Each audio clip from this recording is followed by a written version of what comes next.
പ്രിയപ്പെട്ടവരെ, report breaking. കേന്ദ്ര സർക്കാരിന്റെ പദ്ധതികൾ ഇനി BJP ഓഫീസ് വഴി.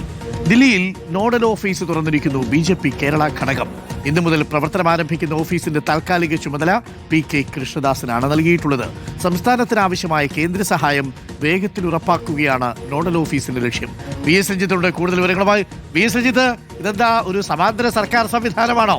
സാധാരണ കേരള ഹൗസിലാണ് ഈ കേരളത്തിന്റെ ചുമതലയൊക്കെയുള്ള കാര്യങ്ങൾ അറിയിക്കാൻ വേണ്ടിയിട്ടൊരു ഓഫീസറെ, സ്പെഷ്യൽ നോഡൽ ഓഫീസർ എന്ന നിലയിൽ ഒരു NY തീരുമാനിക്കുന്നത്. ഇതിപ്പോ BJP സ്വന്തമായിട്ട് ഓഫീസൊക്കെ ഇട്ടിരിക്കുന്നു. ഇതെന്താണ് സംഭവം? സർക്കാരിന് ഈ ഓഫീസ് വഴിയാണോ കേന്ദ്രവുമായിട്ട് ബന്ധപ്പെടാൻ പോകുന്നത്? സ്വാഭാവികമായിട്ടും സർക്കാരിന് ഈ ഓഫീസ് വഴിയും പോകേണ്ടി വരും എന്നാണ് തോന്നുന്നത്. കാരണം BJPയെ സംബന്ധിച്ച് അവർ ഓരോ വകുപ്പിനും, ഇപ്പോൾ ദേശീയപാത, റെയിൽവേ ഒക്കെ PK കൃഷ്ണദാസിനെ ഏൽപ്പിച്ചിരിക്കുകയാണ്. അങ്ങനെ ഓരോ വകുപ്പിൽ നിന്നും കേരളത്തിലേക്കുള്ള പദ്ധതികൾ കൈകാര്യം ചെയ്യാൻ പ്രത്യേകം നേതാക്കന്മാരെ നിർദ്ദേശിച്ചിട്ടുണ്ട്.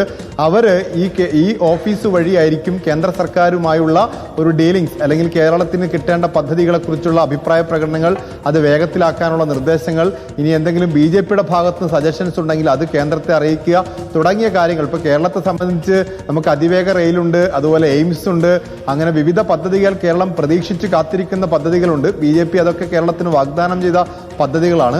ഏതായാലും BJP പറയുന്നത് വികസിത കേരളം എന്നുള്ളതാണ് BJPയുടെ ലക്ഷ്യം. അവർക്ക് സംസ്ഥാനത്ത് ഒരു സർക്കാരില്ല, സർക്കാരുള്ളത് കേന്ദ്രത്തിലാണ്. അതുകൊണ്ട് വികസിത കേരളം എന്ന ലക്ഷ്യം പൂർത്തീകരിക്കാൻ കേന്ദ്രത്തിൽ നിന്ന് എന്തെല്ലാം സഹായം കിട്ടുമോ അതൊക്കെ കേരളത്തിൽ എത്തിക്കുക എന്ന ലക്ഷ്യത്തോടു കൂടിയാണ് ഇപ്പോൾ BJP ഡൽഹിയിൽ ഒരു ഓഫീസ് പ്രവർത്തനം ആരംഭിക്കാൻ പോകുന്നത്. എനിക്ക് തോന്നുന്നു അല്പസമയം കഴിഞ്ഞ് PK കൃഷ്ണദാസ് തന്നെ വാർത്താ സമ്മേളനത്തിലൂടെ ആ വിവരം അറിയിക്കും എന്നാണ് തോന്നുന്നത്. ഏതായാലും PK കൃഷ്ണദാസിനാണ് അതിന്റെ താൽക്കാലിക ചുമതല. മറ്റ് നേതാക്കന്മാർക്കും പദ്ധതി അനുസരിച്ച് ആ ഓഫീസുമായി ബന്ധപ്പെടാം. ഇനിയിപ്പോൾ കേരള സർക്കാരിന് ആ ഓഫീസുമായി സഹകരിച്ചാൽ കുറച്ചുകൂടി കാര്യങ്ങൾ എളുപ്പമാകും എന്ന് തോന്നുന്നു. ഓക്കെ, അപ്പോൾ സംസ്ഥാന സർക്കാരിന് ഇനി ഡൽഹിയിൽ തുടങ്ങിയ BJP ഓഫീസ് വഴി കേന്ദ്ര സർക്കാരിലേക്ക് പോകേണ്ടി വരുമോ എന്നുള്ളതാണ്.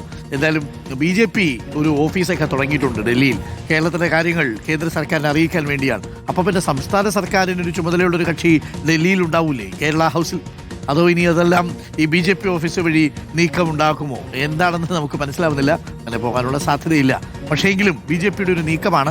3 MLA-മാരെ നിയമസഭയ്ക്ക് കൊടുത്തു കഴിഞ്ഞു. അപ്പോൾ സ്വാഭാവികമായും കേരളത്തിലേക്ക് വരേണ്ട വികസന പ്രോജക്റ്റുകൾ ഇനി ഈ ഓഫീസ് വഴി റീറൂട്ട് ചെയ്യാനുള്ള ഒരു ശ്രമമുണ്ടാവും.